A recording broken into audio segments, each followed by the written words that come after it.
नमस्कार, मैं हूं सुधीर चौधरी और डीएनए के इस वीकेंड एडिशन में आपका बहुत बहुत स्वागत है। आज डीएनए की शुरुआत हम गणतंत्र दिवस समारोह के समापन से करेंगे। अब से कुछ देर पहले विजय चौक पर बीटिंग रिट्रीट सेरेमनी का आयोजन हुआ और 72 वर्षों में ऐसा पहली बार हुआ जब इस समारोह का समापन अबाइड विद मी धुन से नहीं हुआ, जो स्कॉटलैंड में लिखा गया एक भजन है, बल्कि इसकी जगह देश ने पहली बार लता मंगेशकर द्वारा गाया गया ऐ मेरे वतन के लोगों जरा आंख में भर लो पानी, इस धुन के साथ इस समारोह से विदाई ली। इस बार बीटिंग रिट्रीट पर केंद्र सरकार ने इस स्कॉटिश भजन को हटाकर इस भारतीय गाने की धुन को शामिल किया था और इसके बाद से ही इस फैसले की आलोचना हमारे अपने ही देश में हो रही है और इस पर राजनीति भी हो रही थी। आज आप खुद तय कीजिए कि भारत के लोग अपने गणतंत्र दिवस पर अपनी भाषा और अपनी संस्कृति के गाने सुनना चाहेंगे या उन गानों को सुनना चाहेंगे जिन्हें अंग्रेजों ने हम पर थोपा था। एक और उदाहरण देखिए, बीटिंग रिट्रीट में एक और धुन बजाई जाती रही है जिसके बोल हैं kilt is my delight. Kilt Scotland की एक पारंपरिक स्कर्ट होती है जिसे वहां पुरुष सैनिक भी पहनते हैं, लेकिन हमारे देश में किसी ने किल्ट नहीं पहनी। क्या हमारे देश का कोई भी व्यक्ति किल्ट को पहनकर मिलने वाली खुशी का अंदाजा लगा सकता है या इसका एहसास कर सकता है? लेकिन फिर भी ये गाना वर्षों से बीटिंग रिट्रीट में ऐसे ही बज रहा है और दुर्भाग्य से आज भी हमारे देश में ऐसे बहुत सारे लोग हैं जो समझते हैं कि यही हमारा इतिहास है और ये धुनें हमारे गणतंत्र दिवस पर ऐसे ही बजती रहनी चाहिए। तो आज हम ये पूरा विश्लेषण आपके सामने करेंगे और साथ ही आज की शानदार और भव्य तस्वीरें भी आपको दिखाएंगे। लेकिन सबसे पहले non stop news. Beating retreat के साथ 73वें गणतंत्र दिवस का समापन समारोह संपन्न हुआ। बीटिंग रिट्रीट में सशस्त्र बलों के सर्वोच्च कमांडर राष्ट्रपति रामनाथ कोविंद, प्रधानमंत्री नरेंद्र मोदी और रक्षा मंत्री राजनाथ सिंह मौजूद रहे। बीटिंग रिट्रीट में इस बार 26 धुनें बजाए गए। समारोह की शुरुआत बिगुल पर फैनफेयर गीत के साथ हुई। केंद्रीय सशस्त्र पुलिस बल ने बैंड में जय जन्मभूमि और केसरिया बन्ना धुन बजाई, तो वहीं सीएपीएफ बैंड ने वीर सियाचिन, हाथरोई और विजय घोष धुन बजाई।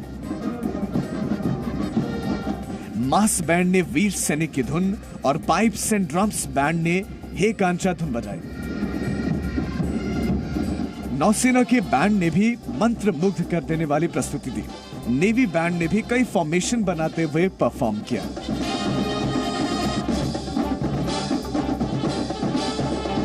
आजादी का अमृत महोत्सव मनाने के लिए समारोह में कई नई धुनें जोड़ी गईं। इनमें केरल, हिंद की सेना और ऐ मेरे वतन के लोग शामिल हैं। बीटिंग रिट्रीट सेरेमनी में पहली बार ऐ मेरे वतन के लोगों की धुन बजाई गई।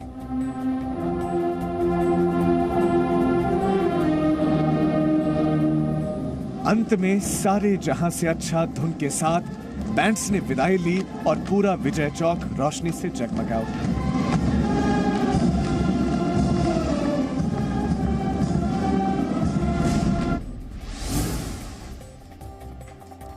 विजय चौक पर बीटिंग रिट्रीट समारोह में ड्रोन शो सबसे बड़ा आकर्षण रहा। समारोह में पहली बार 1000 स्वदेशी ड्रोन के साथ खास शो आयोजित किया गया। इस दौरान आसमान रंग बिरंगे ड्रोन से जगमगा उठा। आसमान में ड्रोन ने कई तस्वीरें उकेरी, जिसमें तिरंगा भी शामिल रहा। ड्रोन्स के जरिए ही आसमान में भारत का नक्शा भी उकेरा गया।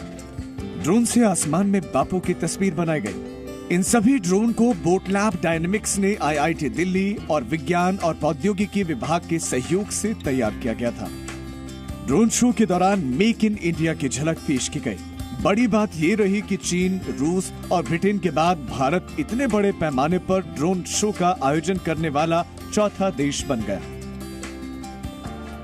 बीटिंग रिट्रीट समारोह में पहली बार लेजर शो का भी आयोजन किया गया। इस दौरान नॉर्थ ब्लॉक और साउथ ब्लॉक की दीवारों पर भारत की उपलब्धियां दिखाई गई, तो मेक इन इंडिया का मंत्र भी गूंजा। प्राणाहुति देने वीर पुत्रों। उत्तर प्रदेश के चुनावी रण में गृहमंत्री अमित शाह ने आज अखिलेश यादव और जयंत चौधरी पर करारा प्रहार किया। देवबंद से लेकर मुजफ्फरनगर तक अमित शाह ने चुनाव प्रचार को धार दी। मुजफ्फरनगर में अमित शाह ने जयंत चौधरी और अखिलेश यादव के साथ को चुनावी बताया। अमित शाह ने कहा कि चुनाव के बाद जयंत चौधरी बाहर हो जाएंगे और आजम खान बैठ जाएंगे। अगर सरकार बन गई तो जयंत भाई निकल जाएंगे और आजम खान बैठ जाएंगे। मुजफ्फरनगर में अमित शाह ने एक बार फिर दंगों की याद दिलाई। आरोप करने वाले पीड़ित बन गए और पीड़ित से उनको आरोपी बना दिया, मगर मैं आज भी दंगों की वो पीड़ा को भूला नहीं। मुजफ्फरनगर और देवबंद में अमित शाह ने डोर टू डोर कैंपेन भी किया, लेकिन भीड़ ज्यादा होने की वजह से संपर्क अभियान बीच में रोकना पड़ा। अमित शाह ने इसके लिए लोगों से माफी भी मांगी और सहारनपुर में डोर टू डोर प्रचार किया। यूपी के चुनाव प्रचार में अब पीएम मोदी भी उतरने जा रहे हैं। पीएम मोदी 31 जनवरी से यूपी में वर्चुअल चुनाव प्रचार करेंगे। पीएम मोदी पहले और दूसरे चरण की सीटों के लिए वोट मांगेंगे। इस बीच बीजेपी लगातार मुजफ्फरनगर दंगे और पलायन का मुद्दा उठा रही है। बागपत पहुंचे सीएम योगी ने कानून व्यवस्था के मुद्दे पर अखिलेश यादव को घेरा। उन्होंने कहा कि पहले दंगाइयों का सीएम आवास में सम्मान होता था, अब पोस्टर लग रहे हैं। उधर पश्चिम का किला फतेह करने के लिए अखिलेश यादव लगातार किसानों का मुद्दा उठा रहे हैं। गाजियाबाद में जयंत चौधरी के साथ मौजूद अखिलेश यादव ने गन्ना किसानों के लिए कई वायदे किए। उन्होंने आरोप लगाया कि मोदी सरकार ने अन्नदाता का अपमान किया है।